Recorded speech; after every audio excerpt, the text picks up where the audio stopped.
ಕರ್ನಾಟಕ ರಾಜ್ಯ ಮುಕ್ತ ವಿಶ್ವವಿದ್ಯಾಲಯದಿಂದ ಗೌರವ ಡಾಕ್ಟರೇಟ್ ಪಡೆದಂತಹ ಡಾಕ್ಟರ್ ಶಿವಶಂಕರ್ ಠೋಕ್ರೆ ಅವರಿಗೆ ಇಂದು ಬೀದರ್ನಲ್ಲಿ ಕನ್ನಡ ಸಾಹಿತ್ಯ ಪರಿಷತ್ ವಚನ ಸಮೂಹ ಸಂಸ್ಥೆ ವತಿಯಿಂದ ಅಭಿನಂದನಾ ಸಮಾರಂಭವು ಇಂದು ಬೀದರ್ನ ಖಾಸಗಿ ಸಭಾಂಗಣದಲ್ಲಿ ಜರುಗಿತು. ಈ ಅಭಿನಂದನಾ ಸಮಾರಂಭಕ್ಕೆ ಸಾವಿರಾರು ಜನರು ಭಾಗವಹಿಸಿ ಡಾಕ್ಟರ್ ಶಿವಶಂಕರ್ ಠೋಕ್ರೆ ಅವರಿಗೆ ಅಭಿನಂದನೆ ಸಮಾರಂಭದಲ್ಲಿ ಪಾಲ್ಗೊಂಡು ಅಭಿನಂದನೆಯನ್ನ ಸಲ್ಲಿಸಿದರು. ಈ ಕಾರ್ಯಕ್ರಮದ ದಿವ್ಯ ಸಾನ್ನಿಧ್ಯವನ್ನ ಬಸವಲಿಂಗ ಪಟ್ಟದೇವರು, ಡಾಕ್ಟರ್ ಶಿವಾನಂದ ಮಹಾಸ್ವಾಮೀಜಿಗಳು, ಗುರುಬಸವ ಪಟ್ಟದೇವರ ಉಪಸ್ಥಿತಿಯಲ್ಲಿ ಅಭಿನಂದನಾ ಕಾರ್ಯಕ್ರಮ ಜರುಗಿತು. ಕಾರ್ಯಕ್ರಮದ ಉದ್ಘಾಟಕರಾಗಿ ಮಾನ್ಯ ಕುಲಪತಿಗಳು ಶರಣಪ್ಪ ವಿ ಹಲಸೆ ಅವರು ಉದ್ಘಾಟನೆಯನ್ನ ನಡೆಸಿದರು. ಸಿದ್ದು ಯಪಲಪ ರವಿ ಅವರು ಅಭಿನಂದನೆ ನುಡಿಯನ್ನ ನುಡಿದಿದ್ರು.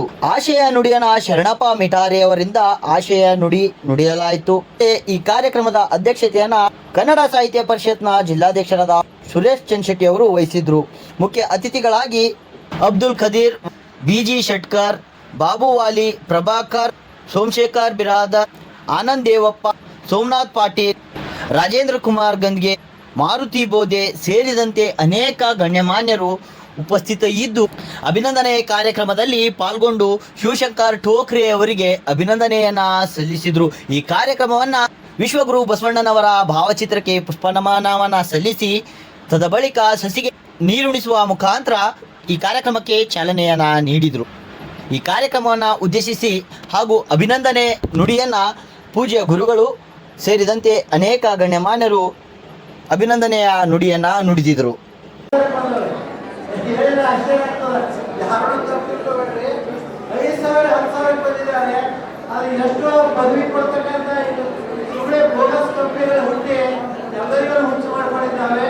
ಆದರೆ ಅಂಥ ಇವತ್ತು ಕಂಪನಿ ಡಾಕ್ಟರೇಟ್ ಸಿಕ್ಕಿರೋರಿಗೆ ನಿಜವಾಗಿ ಇವತ್ತು ಯಾವ ಮೈಸೂರು ವಿಶ್ವವಿದ್ಯಾಲಯದ ಮುಖ್ಯ ವಿಶ್ವವಿದ್ಯಾಲಯದ ಇವತ್ತು ಹೈದರಾಬಾದ್ ಹೋದವ್ರ ಮಕ್ಕಳೇ ITI ಮಾಡ್ತಾರೆ.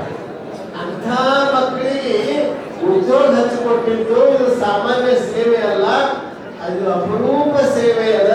ಅದಕ್ಕೆ ಅವ್ರಿಗೆ ಎಷ್ಟು ಪ್ರಶಸ್ತಿ ಕೊಟ್ಟರು ಆ ಸೇವೆಗೆ ಬಹಳ ಮಹತ್ವ ಅದ. ಬಸವಣ್ಣನವರ ಸಿದ್ಧಾಂತವೇ ಏನದ? ಬಸವಣ್ಣವ್ರ ಸಿದ್ಧಾಂತ ಏನದ? ಸೇವೆ. ಸೇವೆ. ಈ ಮುಂಜಾನೆ ಸಂಜೆ ತನಕ ಜಪ ಎಣಿಸಬೇಕಾಗಿಲ್ಲ. ಯಾರು ಕಣ್ಣೀರು ಹರಿಸ್ತಿರ್ತಾರ, ಯಾರಿಗೆ ಬಡತನ ಇರ್ತದ, ಅವ್ರಿಗೆ ಕಾಯಕ ಕೊಡಿಸಿ ಅವ್ರ ಆರ್ಥಿಕ ಸ್ಥಿತಿಯನ್ನ ಅವ್ರ ಸಂತೃಪ್ತಿ ಆಗ ಬದುಕನ್ನ ಕೊಟ್ರೆ ಅದು ನಿಜವಾದ ಬಸವಣ್ಣನ ಸೇವೆ ಆಗ್ತದ, ಅದು ನಿಜವಾದ ದೇವ ಸೇವೆ ಆಗ್ತದ ಅನ್ನೋದೇ ಬಸವಣ್ಣನ ತಿರುಳದ. ಅಂಥ ತಿರುಳನ್ನ ಅವ್ರ ಜೀವನದುದ್ದಕ್ಕೂ ಶಿವಶಂಕರ್ ಠೋಕ್ರೆ ಅವರು ಮಾಡ್ಕೋತ ಬಂದಿದ್ದಾರೆ. ಅನೇಕ ಪ್ರಶಸ್ತಿ ಬಂದಿದ್ದಾವಲ್ಲಿ. ಹರಕಟ್ಟಿ ಅವರ ಪ್ರಶಸ್ತಿ ಬಂದಿದೆ, ಆಶಿಕವಿ ಅಂತ ಬರೀತಾರೆ. ಆದ್ರೆ ನನ್ನ ಸಮಸ್ಯೆ ಏನಾಯ್ತು ಅಂದ್ರೆ ಇವತ್ತು ಅವ್ರ ಅಭಿನಂದನಾ ಸಮಾರಂಭ ಇದೆ, ಅವ್ರ ಬಗ್ಗೆ ಯಾರು ಬರೀಬೇಕಪ್ಪ?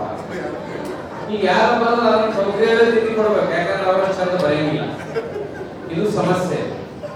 ಆದ್ರೆ ನಾನು ಒಂದು ದಶಕದ ನನ್ನ ಭೇಟಿಯಲ್ಲಿ ಅನೇಕ ಜನ ಬೀದರ್ನಲ್ಲೇ ಆಗಿ ಹೋಗ್ಬಿಟ್ಟಿದ್ದೀನಿ, ಬಹಳ ಆತ್ಮೀಯರಾಗಿದ್ದಾರೆ. ಮುಖ್ಯ ನನ್ನ ಬೀದರ್ ಭಾಗಕ್ಕೆ ರಾಜ್ಯ ಮಟ್ಟದ ಬೇರೆ ವ್ಯಕ್ತಿ ಕೂಡಲೇ ಮೊದಲು 4-5 ಹೆಸರು ಹೇಳ್ತಾರೆ. ಅವ್ರು ಸಿಗ್ಲಿಲ್ಲ ಸಿದ್ಧಾಪುರ ಬರೋದಕ್ಕೆ ಅಂದ್ರೆ ಐ ಮೀನ್ ಆಪ್ಷನ್ ಹೆಚ್ಚುವರಿ. ಹಂಗ ನಾನು ಬೀದರ್ಗೆ ಬರೋಕೆ ಶುರು ಮಾಡಿದ್ಮೇಲೆ ಬಸವರಾಜ್ ಬಲ್ಲೂರ್ ಅವರು, ನಮ್ಮ ಚಂದ್ರಶೆಟ್ಟಿ ಅವರು ಮೇಲಿಂದ ಮೇಲೆ ಕಾರ್ಯಕ್ರಮಗಳನ್ನು ಕರಿತಾ ನಾ ಕೇಳಿದೆ, ಮನೆ ನಿಮ್ಗೆ ಎಲ್ಲಾ ಜಿಲ್ಲಾ ಸಮ್ಮೇಳನಗಳು ನಾನು ಉದ್ಘಾಟನೆ ಮಾಡಬೇಕು, ಬಾಲ್ಕಿಗೂ ನಾನು ಹೋಗ್ಬೇಕು, ಅವರಿಗೆ ನಾನು ಹೋಗ್ಬೇಕು, ಉನ್ನವಾದ್ರು ನಾನು ಹೋಗ್ಬೇಕು. ಅಲ್ಲ ಗದಗನಾಗ ಮತ್ತು ನಮ್ಮ ಭಾಗದಲ್ಲಿ ಕೇಳ್ತು, ಯಾಕೆ ಬೀದರ್ನವ್ರು ಏನು ನಿಮ್ಮನ್ನು ಖರೀದಿ ಮಾಡ್ಯಾರ ಹೆಂಗೋ, ಇಲ್ಲಿ ಬೇರೆ ಊರ ಸಿಗಲ್ಲ ನಿಮ್ಗೆ, ವರ್ಷದಾಗ ಒಂದು 10-20 ಸಲ ಬೀದರ್ಗೆ ಯಾಕೆ ಹೋಗ್ತೀರಿ ಅಂತಂದ್ರ ಠೋಕ್ರೆ ಅವರಂತ ಪಾದರಸದ ವ್ಯಕ್ತಿತ್ವ ಇರುವ ಪ್ರೀತಿ ಮತ್ತು ವಿಶ್ವಾಸಕ್ಕೆ ನಾನು ಮೇಲಿನ ಮೇಲೆ ಬೀದರ್ಗೆ ಬರ್ತಾ ಇದ್ದೀನಿ. ಮತ್ತೆ ಎಷ್ಟು ಸಲ ಮಾತಾಡಿದ್ರು ನನಗೂ ಬೇಸರ ಇಲ್ಲ, ನಿಮಗೂ ಬೇಸರ ಇಲ್ಲ. ಆಮೇಲೆ ವಿಷಯ ಏನಿರ್ತದೋ ಕಂಟೆಂಟ್ ಅಲ್ಲಿ ಏನ್ ಇರ್ತೈತೆ ಇಲ್ಲ ಅನ್ನೋಷ್ಟು ಮಟ್ಟಿಗೆ ನಾನು ಈ ಪ್ರದೇಶಕ್ಕೆ ಬರ್ತಾ ಇದ್ದೀನಿ. ಅದು ಶಿವಶಂಕರ್ ಠೋಕ್ರೆ ಅವರಿಗೆ ಗೌರವ ಡಾಕ್ಟರೇಟ್ ಬಂದಾಗ ಸಹಜ ಪ್ರಶ್ನೆ ಮಾಡ್ತಾರೆ, ಯಾಕೆ ಕೊಡ್ತಾರೆ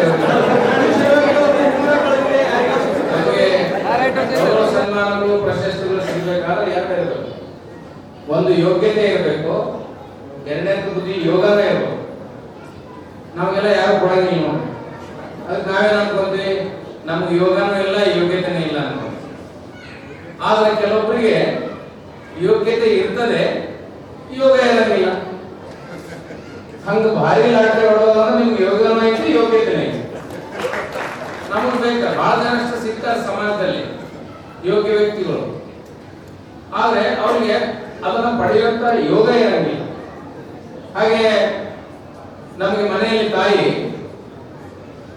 ಹಸಿವಾಗಿರ್ತದೆ, ತಾಯಿಗೆ ಅಡಿಗೆ ಸಿದ್ಧ ಮಾಡಿರ್ತಾಳೆ, ಆಕೆ ಮಗನಿಗೆ ಬಾ ಊಟ ಟೈಮ್ ಆತ ಊಟ ಮಾಡುವ ಅಂತ ಕರೀತಾಳೆ. ನಮ್ಮ ನೇತೃತ್ವ ತಗೊಂಡು ಹೋಗಿ ಆ ಸರ್ಕಾರ ಕೆಲಸಗಳು ತಂದು ನಮ್ಮ ಸರ್ಕಾರದಿಂದ ಅವರು ಮಾಡಿದ್ದು ಇವತ್ತನ್ನು ಕ್ಯಾಂಪಸ್ ಸೆಲೆಕ್ಷನ್ ಇತ್ತು. ಅದು ಬಹಳ ಆ ಕ್ಯಾಂಪಸ್ ಸೆಲೆಕ್ಷನ್ ಆಗಿದ್ದು ಭಾರತೀಯ ಜನತಾ ಪಾರ್ಟಿ ನಮ್ಮ ಸರ್ಕಾರಕ್ಕಾಗಿರ್ತಕ್ಕಂಥ ಮಾತನ್ನ ನಾನು ಹೇಳ್ತೀನಿ. ಹೊಸ ಕ್ಯಾಂಪಸ್ನಾಗಿದ್ದಾಗ ಬಹಳಷ್ಟು ಕೆಲಸಗಳು ಸಹ ಆ ಸಮಯದಲ್ಲಿ ನಮ್ಮ ಕೇಂದ್ರದ ಹಣ ತರೋದಾಗಲಿ, ರಾಜ್ಯ ಸರ್ಕಾರದ ಹಣಗಳು ತರೋದಾಗಲಿ, ಜಮೀನು ಮಾಡೋದಾಗಲಿ, ಜಿಲ್ಲೆಯಲ್ಲಿ ಅವ್ರ ಅವರಿಗೆ ಸಮಯ ಬಹಳ ಅಭಾವವಾಗಿದೆ. ನಾನು ಅದೇ ರಾಜ್ಯಕ್ಕೆ ಅವರು 4 ದಶಕ, ನಾವೆಲ್ಲ 50+ ಇದ್ದೆವು, ಸುಮಾರು 4 ದಶಕಗಳಿಂದ ಹಳೆ ತಳಿಗಳು ಮಧ್ಯವರ್ಗ ಮುಂದಿರ್ತಕ್ಕಂಥ ಇವತ್ತಿನ ಪೀಳಿಗೆ ಈ 4 ದಶಕದ ಈ ಸಂಬಂಧ ಅವರು ಅದೇ ರೀತಿ ಮಾಡ್ಕೊಂಡಿದ್ರು. ಅವ್ರಿಗೆ ಡಾಕ್ಟರೇಟ್ ಸಿಕ್ಕಿದ್ದು ಇದು ಬಂದಿದಂತ ಎಲ್ಲ ಪ್ರಜ್ಞಾವಂತರು, ಬುದ್ಧಿವಂತರು, ಅಭಿಮಾನಿಗಳು, ಇಷ್ಟು ಒಳಗ ಇದಕ್ಕೆ ಅವ್ರಿಗೆ ಡಾಕ್ಟರೇಟ್ ಸಿಕ್ಕಿದ್ರೆ ಎಷ್ಟು ಸ್ವಾರ್ಥಕ್ಕೆ ಅಂತೇಳಿ ಇಲ್ಲಿ ಕುಂತಂತ ಜನರೇ ಅದಕ್ಕೆ ಅನ್ನೋದ್ರ ಆ ಡಾಕ್ಟರೇಟಿಗೆ ಸಾಕ್ಷಿ ಅಂತಕ್ಕಂಥ ಮಾತನ್ನ ಹೇಳಿ ಈ ಸಮಯದಲ್ಲಿ ಅವರಿಗೆ ಮತ್ತೊಂದ್ಸಲ ಅಭಿನಂದನೆಗಳು ಸಲ್ಲಿಸಿ ನಾನು ಮಾತನ್ನು ಮುಗಿಸ್ತೀನಿ. ಜೈ ಹಿಂದ್, ಜೈ ಬಸವರಾಜ. ಅದೇನು ಅಂದ್ರೆ ಡಿಸಿಎಲ್ ಹಸ್ತಾಂತರ ಮಾಡ್ತಾ ಕೆಲಸ ಅದರಲ್ಲಿ ಪ್ರಮುಖವಾದ ಪಾತ್ರ ವಹಿಸಿ ಇಡೀ ರಾಜ್ಯದಲ್ಲೇ ಇಷ್ಟೊಂದು ದೊಡ್ಡ ಪ್ರಮಾಣದ ಎಲ್ಲಿ ಕೂಡ ಇಷ್ಟೊಂದು ದೊಡ್ಡ ಭವನ ಮಾಡಲಿಕ್ಕೆ ಒಂದು ದೊಡ್ಡದು ಜಾಗ ಎಲ್ಲಿ ಕೂಡ ಇಲ್ಲ, ಅದು ಬೀದರ್ನಲ್ಲಿ ಇದೆ. ಅದರಲ್ಲಿ ಪ್ರಮುಖ ಪಾತ್ರ ವಹಿಸುವಂತರು ನಮ್ಮ ಶಿವಶಂಕರ್ ಟೋಕನ್ ನಾವು ಹೆಮ್ಮೆ ಹೇಳಬೇಕಾಗ್ತದೆ. ಆದರೆ ಇವತ್ತಿನ ಬೆಲೆ ಕಟ್ಟಬೇಕಂತಂದ್ರೆ ಬೀದರ್ ನಗರದಲ್ಲಿ ಸೆಂಟ್ರಲ್ ಪಾಯಿಂಟ್ ಅಲ್ಲಿ ರೋಡ್ ಸೈಡ್ 300 ಫೀಟ್ ಇದೆ. ಅದು ಇವತ್ತಿನ 80 ಕೋಟಿ ರೂಪಾಯಿ ಬೆಲೆ ಮಾಡ್ತಕ್ಕಂಥ ಕೆಲಸ ಶಿವಶಂಕರ್ ಟೋಕನ್ ಅವಧಿಯಲ್ಲಿ ಆಗಿದೆ. ಅದು ನಾವು ಬರೀ ಮುಂದುವರ್ಸ್ಕೊಳ್ಳೋದಕ್ಕಂತ ಕೆಲಸ ಮಾಡಿದಂತೇಳಿ ಹೆಮ್ಮೆ ಒಂದು ವೇದಿಕೆ ಮುಖಾಂತರ ಹೇಳಕ್ಕೆ ಇಷ್ಟಪಡ್ತಾ ಇದ್ದೀನಿ. ಜೊತೆಲಿ ಬೀದರ್ ನಗರದಲ್ಲಿ ITI ಕಾಲೇಜ್ ಅದರಲ್ಲಿ ಇರ್ತಕ್ಕಂಥ 22, 28, 30 ಎಕರೆ ಜಮೀನು ಇರ್ಬೋದು. ಆ ಜಮೀನನ್ನು ಉಳಿಸ್ತಕ್ಕಂಥ ಕೆಲಸ ಇವತ್ತಿನ ಸಲ ಇಂಜಿನಿಯರಿಂಗ್ ಕಾಲೇಜ್ ಆಗಿರ್ಬೋದು, ಪಾಲಿಟೆಕ್ನಿಕ್ ಕಾಲೇಜ್ ಆಗಿರ್ಬೋದು, ಮತ್ತು ITI ಕಾಲೇಜ್ ಕೂಡ ಇದೆ. ಅಲ್ಲಿ ಆ ITI ಕಾಲೇಜ್ ಹೇಗಿದೆ ಅಂದರೆ ಇಡೀ ರಾಜ್ಯದಲ್ಲಿ ಎಲ್ಲಿ ನೋಡ್ತಕ್ಕಂಥ ITI ಕಾಲೇಜಿನ ನೋಡ್ತಕ್ಕಂಥ ITI ಕಾಲೇಜ್ ಅದು ಬೀದರ್ ನಗರದಲ್ಲಿ ಇದೆ. ಅದು ITI ಕಾಲೇಜ್ ಹೇಗಿದೆ ಅಂತಂದ್ರೆ ಅದು ಇಂಜಿನಿಯರಿಂಗ್ ಕಾಲೇಜ್ ಮಾದರಿಯಲ್ಲಿ ITI ಕಾಲೇಜ್ ಮಾಡ್ತಕ್ಕಂಥ ಕೆಲಸ ಶಿವಶಂಕರ್ ಟೋಕರೆ ಮಾಡಿದಂತೆ ಹೇಳಬೇಕಾಗ್ತದೆ.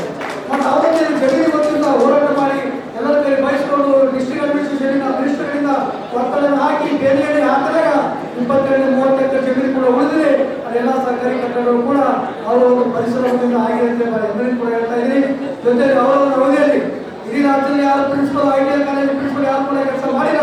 ಅದು 12,000 ಮಕ್ಕಳಿಗೆ ಅದು ಪೂಣೆ ಇರ್ಬೋದು, ಬಾಂಬೆ ಇರ್ಬೋದು, ಬೆಂಗಳೂರಲ್ಲಿ ಇರ್ತಕ್ಕಂಥ ಎಲ್ಲ ಕಂಪನಿಗಳನ್ನು ಬೀದರ್ಗೆ ಕರೆಸಿ ಇಲ್ಲಿರ್ತಕ್ಕಂಥ ಮಕ್ಕಳನ್ನು ಅದರಲ್ಲಿ ಎಲ್ಲ ಕಂಪನಿಗಳನ್ನು ಸೇರಿಸಿ ಅದರಲ್ಲಿ 14,000 ಮಕ್ಕಳಿಗೆ ಉದ್ಯೋಗವನ್ನು ಕೊಡ್ತಕ್ಕಂಥ ಕೆಲಸ ಬೀದರ್ ನಗರದ ಇಲ್ಲಿ ರಾಜ್ಯದ ಪಾಲಿಟೆಕ್ನಿಕ್ ಕಾಲೇಜ್ ಪ್ರಿನ್ಸಿಪಲ್ ಯಾರು ಮಾಡಿಲ್ಲ, ಅದು ಶಿವಶಂಕರ್ ಟೋಕರೆ ಅಂತ ಮಾಡಿದಂತೇಳಿ ಅದನ್ನು ಕೂಡ ನಾವು ಬೆಳಬೇಕು. ಯಾಕಂದ್ರೆ ನಮ್ಮವರು ಈ ರಾಜ್ಯಕ್ಕೆ ಮಾದರಿ ಇರ್ತಕ್ಕಂಥ ಕೆಲಸ ಮಾಡಿದರೆ ನೋಡ್ತಾರೆ. ಆ ಕಡೆ ರಾಜ್ಯಪಾಲರಿಂದ ಸನ್ಮಾನ ಆಗಿದೆ, ಈ ಕಡೆ ಮುಖ್ಯಮಂತ್ರಿಯಿಂದ ಸನ್ಮಾನ ಆಗಿದೆ. ಈಗ ಬಾಕಿಯವರು ರಾಷ್ಟ್ರಪತಿಯಿಂದ ಮತ್ತೆ ನಮ್ಮ ಪ್ರಧಾನಮಂತ್ರಿ ಅಂದ್ರೆ ಮುಂದೆ ರಾಷ್ಟ್ರಮಟ್ಟದಲ್ಲಿ ಇರ್ತಕ್ಕಂಥ ಪ್ರಶಸ್ತಿ ಕೂಡ ಅವರು ಲಭಿಸುವಂತೆ ಹೇಳ್ತಾ ನನ್ನನ್ನು ಮಾತಾಡಲಿಕ್ಕೆ ಅವಕಾಶ ಮಾಡಿಕೊಡಿದ್ದಾರೆ. ಒಂದಿಷ್ಟು ಮಾತು ಮುಗಿ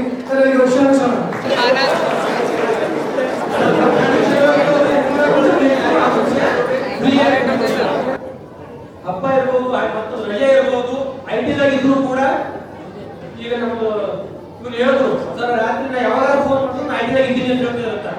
ITI ಕೆಲಸ ಮುಗಿದ ತಕ್ಷಣ ಮತ್ತೆ ಯಾವಾಗ ಸಂಘ ಸಂಸ್ಥೆ ಕೆಲಸ ನಂತರ ನಾವು ಆಟ ಮಾಡ್ತೀವಿ ಸರ್, ನಾಳೆ ಈ ಪ್ರೋಗ್ರಾಮ್ ಇದೆ ಮಾಡ್ತಾ ಇದೀವಿ ಅಂತ ಹೇಳ್ಕೊಂಡು ಪ್ರತಿಯೊಬ್ಬರಿಗೆ ಕನ್ನಡ ಸಾಹಿತ್ಯ ಇರ್ಬೋದು ಅವರಿಗೆ ಸಿಕ್ಕಿದೆ. ಇವತ್ತಿನ ದಿನದಲ್ಲಿ ಗೌರವ ಡಾಕ್ಟರೇಟ್ ಅನೇಕ ಸಲ ಅನಿಸ್ತದೆ ಎಲ್ಲೋ ಒಂದ್ ಕಡೆ ಗೌರವ ಡಾಕ್ಟರೇಟ್ ಒಂದು ಮೌಲ್ಯ ಕಡಿಮೆ ಆಗ್ತಾ ಇದೆ ಅಂದ್ರೆ ಕೆಲವೊಂದ್ ಕಡೆ ಯಾವ ಫೇಕ್ ಯೂನಿವರ್ಸಿಟಿಗಳು ಫೇಸ್ಬುಕ್ ನಲ್ಲಿ ಹೇಳ್ಕೊಡ್ತಾವ ಗೌರವ ಡಾಕ್ಟರೇಟ್ ಬೇಕು ಅಂತ. ಅನೇಕ ಜನ ಹೇಳ್ತಾರೆ ಕೆಲವು ಸ್ವಲ್ಪ ದುಡ್ಡು ಕೊಟ್ಟರೆ ಗೌರವ ಡಾಕ್ಟರೇಟ್ ಸಿಗ್ತದೆ. ಇವತ್ತ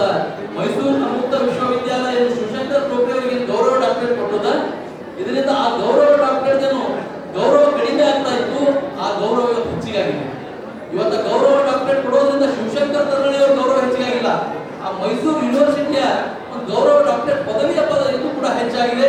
ಅದು ಉದಾಹರಣೆ ಅಂದ್ರೆ ಇಲ್ಲಿ ಸೇರಿರುವಂತ ಇಷ್ಟೊಂದು ಜನ ಅವರ ಅಭಿಮಾನಿಗಳು ಇವತ್ತ ಅದಕ್ಕೆ ನಾವೆಲ್ಲ ಒಂದು ಉದಾಹರಣೆ ಆಗಿದ್ದೀವಿ, ಅದಕ್ಕೆ ಇದಾಗಿದ್ದೀವಿ. ಅದಕ್ಕೆ ಶಿವಶಂಕರ್ ಕರ್ಮಳಿ ಅವರಿಗೆ, ಶಿವಶಂಕರ್ ಟೋಕ್ರೆ ಅವರಿಗೆ ಇವತ್ತು ಗೌರವ ಡಾಕ್ಟರೇಟ್ ಸಿಗ್ತದ. ಅದಕ್ಕಾಗಿ ಒಂದು ಕಾರ್ಯಕ್ರಮ ಯಶಸ್ವಿಯಾಗಿ ಆಗಬೇಕಾದ್ರೆ ಅದರ ಬೆನ್ನೆಲುಬಾಗಿ ಯಾವ ರೀತಿ ಮಾಡಬೇಕು ಅನ್ನೋಂಥದ್ದು ರೂಪರೇಷೆ ನೀವೇ ತಯಾರು ಮಾಡಬೇಕು. ಬಟ್ ಇವತ್ತು ಎರಡು ಕಾರ್ಯಕ್ರಮ ನೀವು ಯಶಸ್ವಿ ಮಾಡಿದರೆ ಅವರೆಲ್ಲ ನಿಮ್ಮ ಬೆನ್ನೆಲುಬಾಗಿ ಇವತ್ತು ಕಾರ್ಯಕ್ರಮ ನಿಜವಾಗಿ ಆಯೋಜನೆ ಮಾಡಿದರು. ಶ್ರೀ ಗುರು ಬಸವಲಿಂಗಾಯ ನಮಃ. ಸಿರಿ ಕನ್ನಡಂ ಗೆಲ್ಗೆ ಇಡೀ ಬೀದರ್ ಜಿಲ್ಲೆಯ ಬಸವ ಕನ್ನಡ ಮತ್ತು ಕೌಶಲ್ಯ ಮನಸ್ಸುಗಳು ಸೇರಿಯೇ ಈ ಅಭೂತಪೂರ್ವ ಕಾರ್ಯಕ್ರಮವನ್ನು ಆಯೋಜನೆ ಮಾಡಿದ್ದು ಅವರ ಕೃತಜ್ಞತೆಗೆ ಬಹುಶಃ ನನ್ನಲ್ಲಿ ಪದಗಳೇ ಇಲ್ಲ. ಈ ಮಾತನ್ನು ಯಾಕೆ ಹೇಳ್ತಾ ಇದ್ದೀನಿ, ಅನೇಕ ಕೆಲಸಗಳು ಮಾಡಿರ್ಬೋದು, ಇಲ್ಲ ಅಂತಿಲ್ಲ. ಆ ಕೆಲಸ ಮಾಡಿದ್ದಕ್ಕೆ ಪ್ರಯುಕ್ತವಾಗಿ ಏನು ಗುರುತಿಸಿ ಇದು ನಾಗರಿಕ ಸನ್ಮಾನ ಏನು ಮಾಡಿದಾರಲ್ಲ, ಒಂದು ಮಹಾ ದೊಡ್ಡ ಸಂಸ್ಥೆ ಯಾವುದಂದ್ರೆ ಕನ್ನಡ ಸಾಹಿತ್ಯ ಪರಿಷತ್ತು, ಜೊತೆಗೆ ವಚನ ಸಂಸ್ಥೆ ಜಂಟಿಯಾಗಿ ಇಲ್ಲಿ ಅನೇಕ ಸಂಘ ಸಂಸ್ಥೆಗಳು ಇದಕ್ಕೆ ಕೈ ಜೋಡಿಸಿ. ಪ್ರೌಢಶಾಲೆ ಶಿಕ್ಷಕ ಸಂಘ ಇದೆ, ಪ್ರಾಥಮಿಕ ಶಾಲಾ ಶಿಕ್ಷಕ ಸಂಘ ಇದೆ, ಆಮೇಲೆ ಮುಸ್ಲಿಂ ನೌಕರ ಸಂಘ ಇದೆ, ಜೊತೆಗೆ ಪಾಂಡುರಂಗ ಬೆಲ್ದಾರ್ ಇದ್ದಾರೆ, ಅನ್ಸಾರುಲ್ಲಾ ಬೇಗ್ ಇದ್ದಾರೆ. ಅನೇಕ ಇವತ್ತು ಬೀದರ್ ಜಿಲ್ಲೆಯ 38 ಸಂಘ ಸಂಸ್ಥೆಗಳು ಸೇರಿ ಇದು ಅಭೂತಪೂರ್ವ ಕಾರ್ಯಕ್ರಮ ಮಾಡಿದ್ದ. ನಾ ಎಂದೂ ಆ ಸಂಘ ಸಂಸ್ಥೆಗಳ ಏನು ಸ್ಮರಣೆ ಇದೆ, ನನಗೆ ಅಭಿಮಾನ ಇದೆ, ನಾನು ಎಂದೂ ಮರಲಿಕ್ಕಾಗಲ್ಲ. ನಾನು ಅವ್ರಿಗೇನೂ ಕೊಡಲಿಕ್ಕಾಗಲ್ಲ, ಮಾತಿನಿಂದ ಮಾತ್ರ ಅವರಿಗೆ ನಾನು ಕೃತಜ್ಞತೆ ಹೇಳಬಲ್ಲೆ. ಇವತ್ತು ಸಾಗರೋಪಾದಿಯಲ್ಲಿ ವಿಶೇಷವಾಗಿ ಇವತ್ತು ಬೀದರ್ ಜಿಲ್ಲೆಯಲ್ಲಿ ಇಡೀ ಜಿಲ್ಲೆಯನ್ನು ಸಮೀಕ್ಷೆ ಮಾಡಿದಾಗ 51 ಲಗ್ನಗಳು ಇವೆ ಅಂತಕ್ಕಂಥದ್ದು ಮಾಹಿತಿ ಇತ್ತು. ಆ ಮಧ್ಯೆಯೂ ಕೂಡ ನನ್ನ ಕರೆಗೆ ಹೋಗ್ಬಿಟ್ಟು, ಯಾಕಂದರೆ ಇಲ್ಲಿ 2 ದಿಗ್ಗಜ ಕೆಲಸ ಮಾಡಿದೆ. ಒಂದು ಶರಣಬಸಪ್ಪ ಚಲವ, ಆಮೇಲೆ ಸಿದ್ದರಾಮ್ ಸೀತಾ ಅಂತಕ್ಕಂಥ ನಮ್ಮ ಇಬ್ಬರು ಸೋದರಳಿದರು ತಮ್ಮ ತನು ಮನ ಧನ ಸಮಯ ಕೊಟ್ಟಿದ್ದಾರೆ. ಅದರ ಆತ್ಮೀಯವಾಗಿ ಫೋನ್ ಮಾಡಿ ಕರೆಸಿದ್ರೆ ಸಾಗರೋಪಾದಿಯಲ್ಲಿ ಜನ ಬಂದಿದ್ದು ಬಹುಶಃ ನನ್ನ ಕಣ್ಣಿನಂಚಲಲ್ಲಿ ನೀರು ಕೂಡ ಬರ್ತಾಯಿದೆ. ಇವತ್ತು ಇಡೀ ನಮ್ಮ ಟೋಕ್ರೆ ಹಾಗೂ ಚಲವ ಪರಿವಾರ ನಮ್ಮಲ್ಲಿ ಇರ್ತಕ್ಕಂಥ ಗೌರವಕ್ಕೆ ನಾನು ಎಷ್ಟು ಕೃತಜ್ಞತೆ ಹೇಳಿದ್ರು ಕೂಡ ಕಡಿಮೆನೇ. ವಿಶೇಷವಾಗಿ ಇಲ್ಲಿ 26 ಜನ ಕಿರಿಯ ತರಬೇತಿ ಅಧಿಕಾರಿಗಳನ್ನು ನಾನು ಸನ್ಮಾನ ಮಾಡಿ ಬಹುಶಃ ನೀವೆಲ್ಲ ನೋಡಿದ್ರು.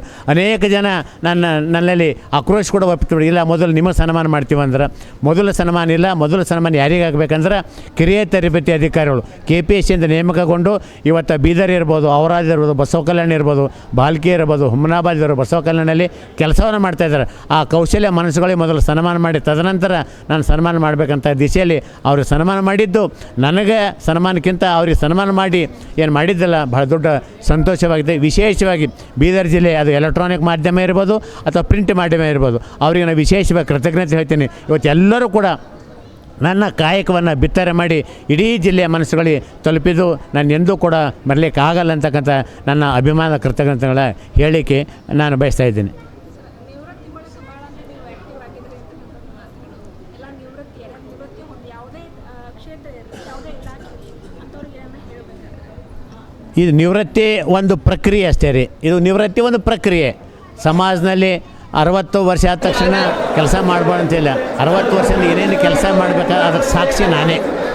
ಯಾಕಂದರೆ 60 ವರ್ಷ ಏನೇನೋ ಕಗ್ಗಂಟಿರ್ತವೆ, ಇಲಾಖೆ ಒತ್ತಡ ಇರ್ತವೆ, ಜನಪ್ರತಿನಿಧಿ ಒತ್ತಡ ಇರ್ತವೆ. ಇವಾಗ ಹೇಗಿದೆ ಅಂದರೆ ನಾವು ಆರಾಮಾಗಿ ಸಂಸಾರದ ಭಾರ ಇಲ್ಲ, ಅಧಿಕಾರದ ಭಾರ ಇಲ್ಲ, ಯಾವುದೇ ಒತ್ತಡ ಇಲ್ಲ. ಒತ್ತಡ ಇಲ್ಲದೇ ಇರುವಾಗ ಏನೇನು ಕೆಲಸ ಮಾಡಬೇಕಾಗಿದ್ದಂತ ಅದೆಲ್ಲ ಕೆಲಸವನ್ನು ಮಾಡ್ತಾಯಿದ್ದೀನಿ. ಅದು ನಂಗೆ ಭಾಳ ಸಂತೃಪ್ತಿ ಇದೆ. ಇದರಲ್ಲಿ ನನಗೆ ಮುಖ್ಯವಾಗಿ ನನ್ನ ಕೃತಜ್ಞತೆ ಹೇಳ್ತಾರೆ ನನ್ನ ಅರ್ಧಾಂಗಿಣಿ ಶೋಭಾದೇವಿ ಅವರಿಗೆ. ಯಾಕಂದ್ರೆ ನಾನು ಯಾವಾಗ ಬರಲಿ ಏನೋ ಬರಲಿ ಅಂತ ಎಲ್ಲೂ ಕೂಡ ಇವತ್ತು 39 ವರ್ಷಗಳ ನನ್ನ ಕಲ್ಯಾಣ ಮಹೋತ್ಸವ ಇದು ಒಂದು ಕೂಡ ಮಾತಾಡಲಿಲ್ಲ. ಅವಳಿಗೆ ನಾನು ಅನಂತ ಕೃತಜ್ಞತೆ ಹೇಳಲೇಬೇಕು.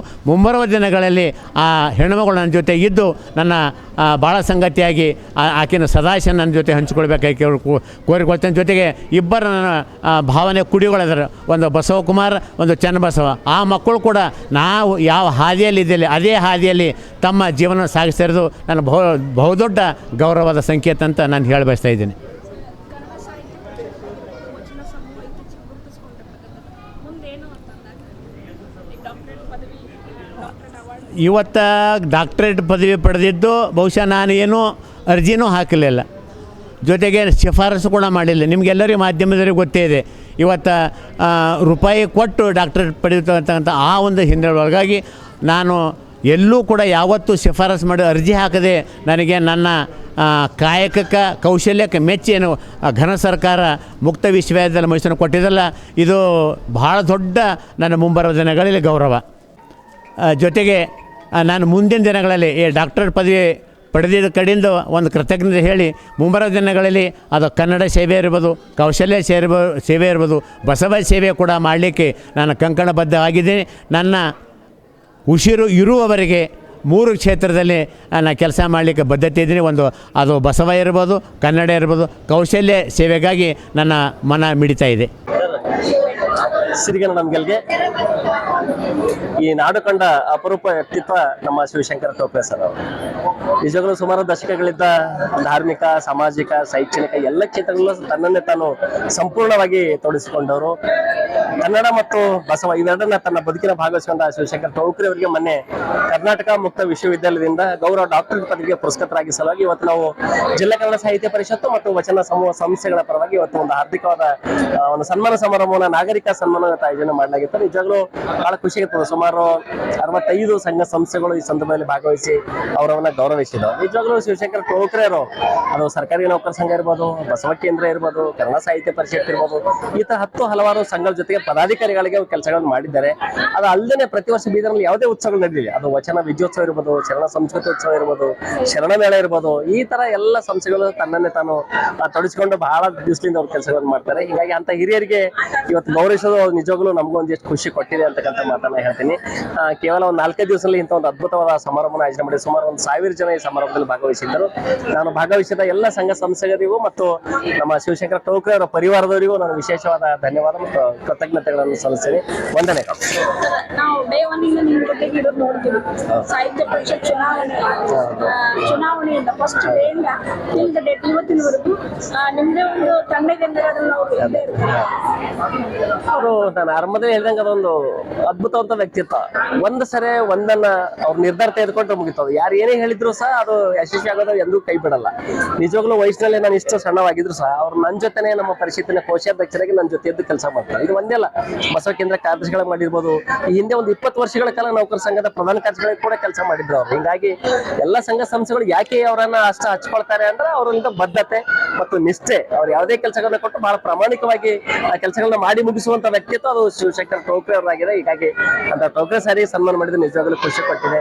ಇನ್ನೂ ಬರೋದಿನೆಲ್ಲ ಸಹ ಅವರು ಹಿಂಗೆ ಸಮಾಜಮುಖಿಯಾಗಿ ಅವ್ರ ಕೆಲಸಗಳನ್ನ ಮಾಡ್ಲಿ, ಅವ್ರ ನಿವೃತ್ತಿ ಆದ ನಂತರ ಮತ್ತೆ ಇನ್ನೂ ಜಾಸ್ತಿ ಆಕ್ಟಿವ್ ಆಗಿದ್ದಾರೆ ಅವರು. ಹೀಗಾಗಿ ಬರೋದಿಲ್ಲ, ಅವ್ರ ಮನೆಗೂ ಸ್ವಲ್ಪ ಸಮಯ ಕೊಡ್ಲಿ, ಸಮಾಜಮುಖಿ ಅವ್ರ ಕೆಲಸ ಮಾಡ್ಲಿ ಅಂತ ಸಂದರ್ಭದಲ್ಲಿ ನಾನು ಮನವಿ ಮಾಡ್ಕೊಳ್ತೀನಿ. ನೀವಿನ್ನೂ ನಮ್ಮ ಚಾನೆಲ್ನ ಸಬ್ಸ್ಕ್ರೈಬ್ ಮಾಡ್ಕೊಂಡಿಲ್ಲ ಅಂದರೆ ಕೂಡಲೇ ಸಬ್ಸ್ಕ್ರೈಬ್ ಮಾಡಿ, ಲೈಕ್ ಮಾಡಿ, ಬೆಲ್ ಬಟನ್ ಒತ್ತಿ.